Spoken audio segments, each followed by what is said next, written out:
What's up, guys? Overall, pretty good game. I'm still waiting for our guys to put a.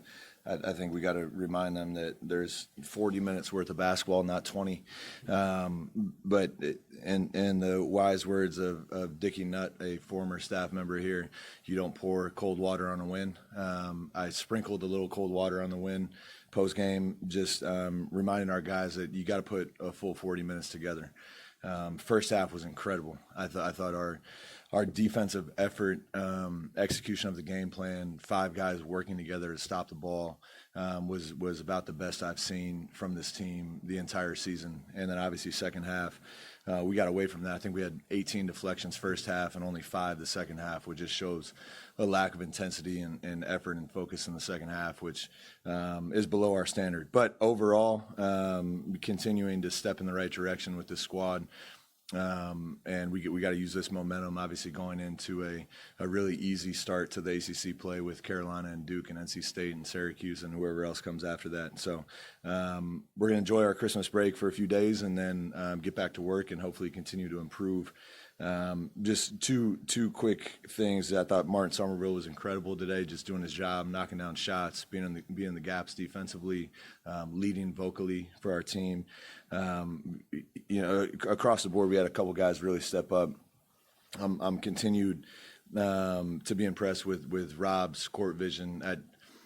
I know he's top 10 in the nation in assists right now. He should be number 1 by 5 miles, but we just got to knock down open shots that he's creating for our guys, and hopefully that will come at some point this season because he's doing an unbelievable job putting the ball on time, on target for his shooters around him, and to see him get 10 assists again, I think first time ever any player in the history of Florida State has had 4 double-digit assists. Is that right, Chuck? 4 double-digit assist games in a single season, which.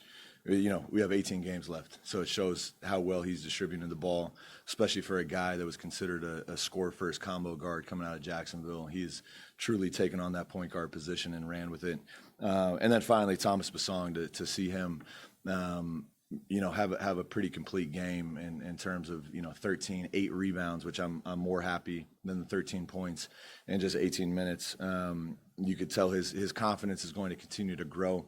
I've told him and Cam, they're going to have freshman mistakes, and it can't crush you. It can't be the whole weight of the world on your shoulders every time you mess up, because we're going to need those guys to win games over the next 18. So it was good to see him get in there and fight and scrap for rebounds and obviously have one of his best games of the year. Shorter rotation, intentional. Yeah. Why? It's tricky going into ACC play, trying to play 10 or 11 guys. I'm going to continue to play the guys, number one, that I think can help me win. And it's not that those 3 guys that have been in the rotation can't contribute. But as a coach, it's really tough to play 10 or 11 guys and have those top 4, 5, 6 guys get any rhythm. It's just mathematically, if you sit down and Michael Fly's doing the rotations, but we sit down, for hours as a staff and go through different lineups, different rotations, the analytics behind them, the comfort level, obviously talking to a couple of our leaders of our team, who they're most comfortable playing with, especially down the stretch in close games. Not that we've had a ton of them, but going into ACC play, we need to have a group of 8 to 9, sometimes 10, depending on foul trouble and the way the game goes, ready to go. But that leaves at least 1 or 2 guys as the odd guys out. And I've been in basketball. I haven't been in basketball as long as a lot of coaches, but I've been in basketball long enough that the 8 we played tonight will not be the 8 that play the rest of the year. Those other 3 guys in AJ, Alir, and Shaw need to stay ready because they will help us win some games in the ACC play. But tonight, especially preparing for tonight and then looking ahead to ACC play, I played the guys that I felt like have given tremendous effort consistently, that have put the team first in most categories across the board in terms of the way they practice, the way they show up with mentality, and then just their play. And then finally, the group that's going to give us the best chance of winning games going into ACC play. You mentioned McCrae. I don't know what you saw a film of him as a passer, but the fact that he was so willing right away to become a passer and kind of what seems more interested in that than scoring, how much does that help everything involved on the offense? To have a guy like that that's so willing to make the extra pass. Yeah, it makes everything click. And again, we're not shooting the ball at the level we're capable of. We're certainly not shooting the ball at the level we need to shoot to win big games against quote unquote better opponents. But when you have, especially when you have 5 guys on the court that are willing to make the extra play for a teammate, one of our core offensive values is create for each other. Rob has taken that on with a full head of steam. In our conversations when we recruited Rob, obviously it helped that Fly had coached him. It helped that I've grown my relationship with Jordan Mincy. I have a ton of respect for him. But in our conversations about Rob, when we were recruiting Rob, which is always a little awkward, right? He's transferring out, but Coach Mincy was incredible. And he's close with Dennis Gates. He's close with a lot of people I'm close with. So he kind of gave me the blueprint on Rob. The kid is an ultra competitor. He's quiet, but he leads by example. And when things get tough, he's going to want to score.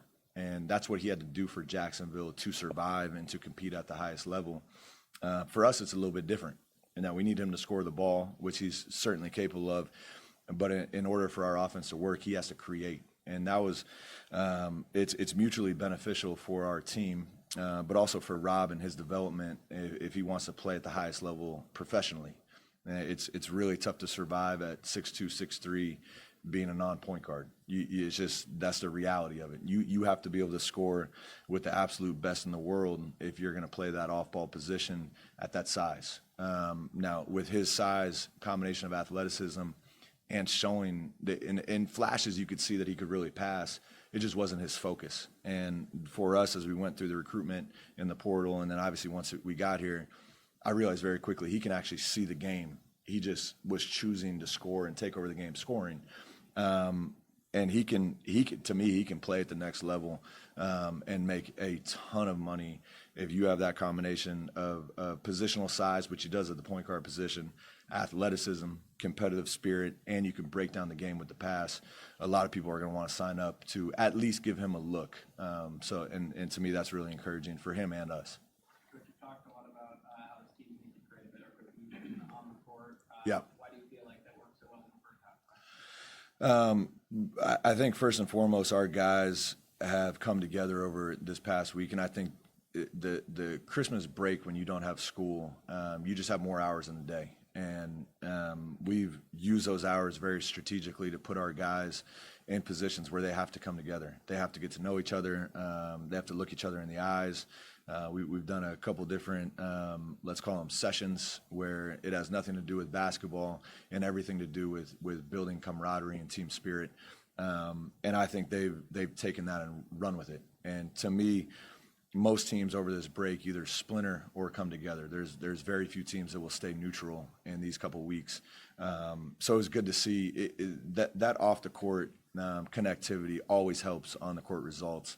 We didn't play a perfect game, but I think anyone with eyes and possibly even Stevie Wonder could see that we're playing better together. We're playing team ball right now, which is what you need. We're still making mistakes, still missing some open shots, which is frustrating.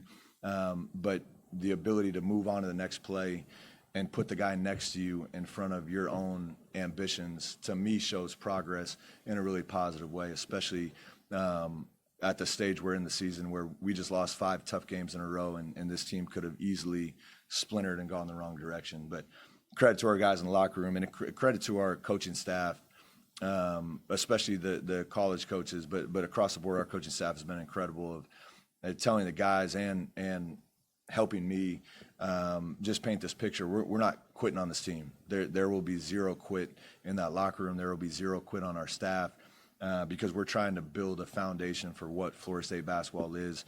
And this group and this roster has a big part of building that foundation. How do you manage these next 8 days as far as giving you more time off and getting back together to get ready? Yeah, I think, don't quote me, Kelly could probably help me, and Perrin, they've done an incredible job with the schedule, our chief of staff and director of operations. But I believe we have another workout on the evening of the 26th So we have, tonight we'll have a couple of guys that are within driving distance take off tonight. I told them if they get any speeding tickets, there's going to be hell to pay.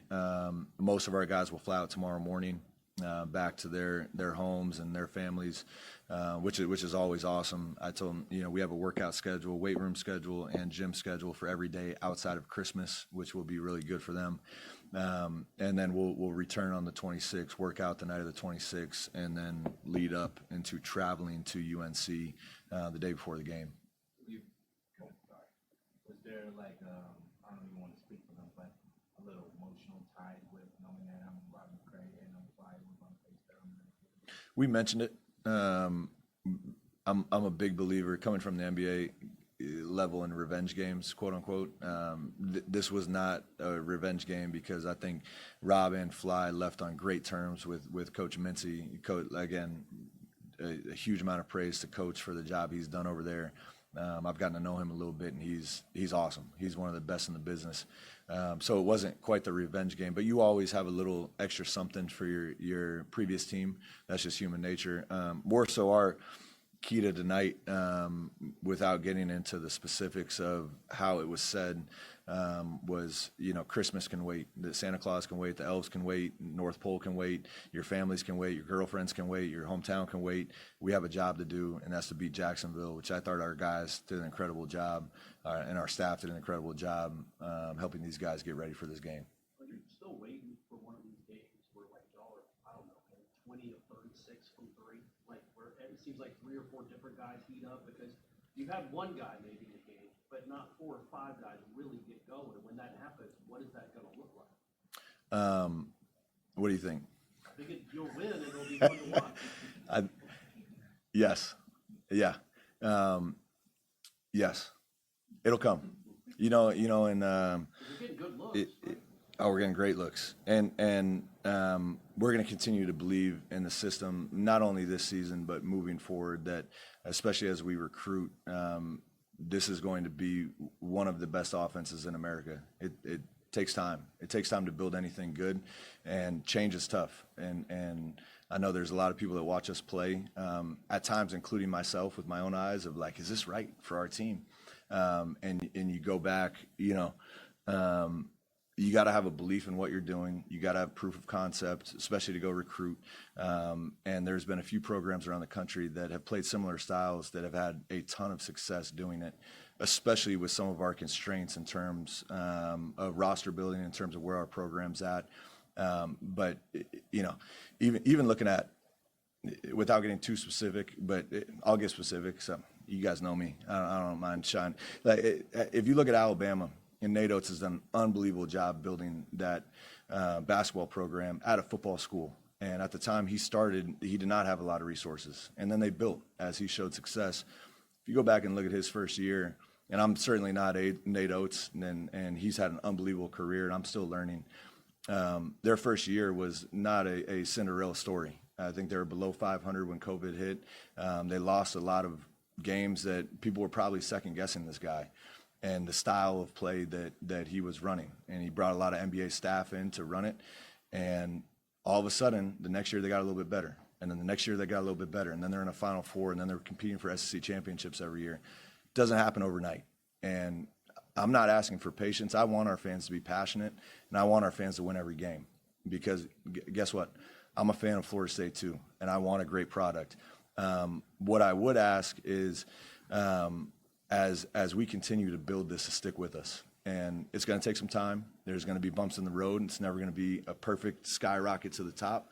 But I have full confidence in what we're doing. I have full confidence in our staff and our administration and what we're building and the priorities of what we're putting into men's basketball. 13 games and some really challenging moments for you guys. What have you learned as a head coach? Yeah, I've learned a lot. I've learned that going from a lead assistant to the head coaching seat, there's about a mile of separation.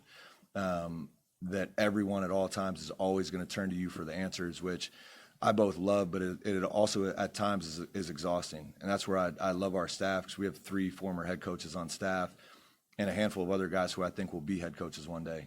So they know what I'm going through, and they're super helpful in terms of when the plate stacks up and you got 20 pancakes on the plate, they'll take some off and eat them for you. And that to me has been the most challenging thing in terms of just time management.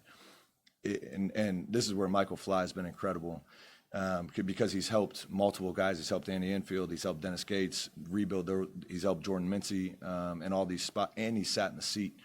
And he basically boils it down to, if it helps you win games, do it. All right. And so you got to prioritize. Does fundraising help you win games? Well, maybe not this year, but probably next year and the year after. Yes. So I got to fundraise. All right.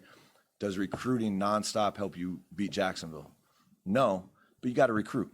And that's where it's a blend of, okay, maybe I shouldn't be on the phone 8 hours a day. I got to go focus on our team, and constantly managing that as you build a program that, quite frankly, was picked 18 out of 18 in the ACC for a reason. We got a long way to go.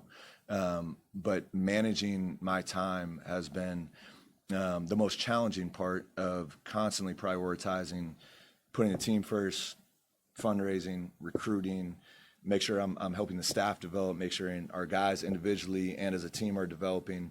I think all head coaches go through it, even the coaches that have been coaching for 30 years, of where is my time best served every moment of every day. That's probably what I've learned the most, of how to direct my time and energy to have the most impact on this program. All set? Thank you, guys. You too. Merry Christmas.